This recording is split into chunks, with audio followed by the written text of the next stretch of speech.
were sort of like icons in our society, icons in Canadian culture. And I could drop some names on you. Names like Harry Neal, Bob Cole, Craig McTavish, Kelly Rudy. One time I was in the Zamboni entrance and I was standing there getting ready for the game to start. And it was kind of a special night. There's some dignitaries, hockey dignitaries in town. And I looked, and to my right was Bobby Hull. And then I turned to my left and I was like, ugh, there was Don Cherry. And you know what? As much as I love to have these opportunities to rub shoulders with these kind of people who, you know, I'd kind of looked up to or I kind of admired as a kid, my favorite part of working at the Saddle Dome was when the game started. And you could feel it. You could feel the anticipation. And back then, there was it was electric in the building. It probably is similar now, but back then it was really electric. The Flames were trending towards being a good team.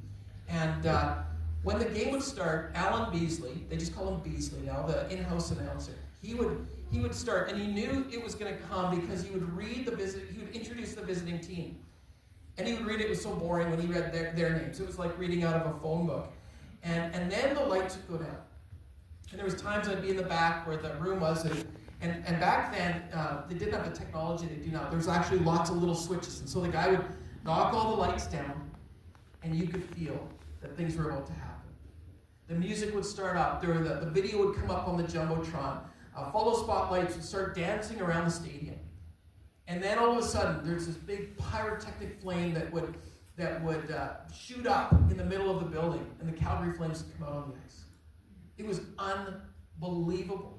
And the electricity in that building, at that time, as the Flames were kind of progressing as a team, they had what we've heard so often in sports as the home field advantage.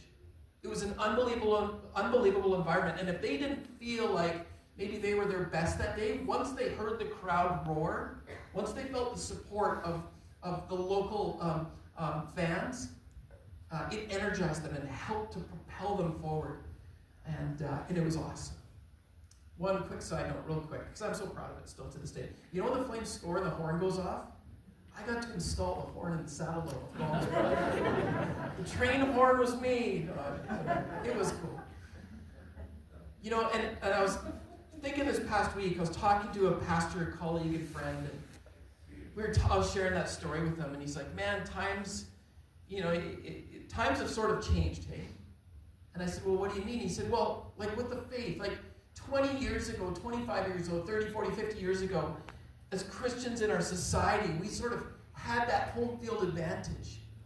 Not everybody might have agreed with us, but they at least respected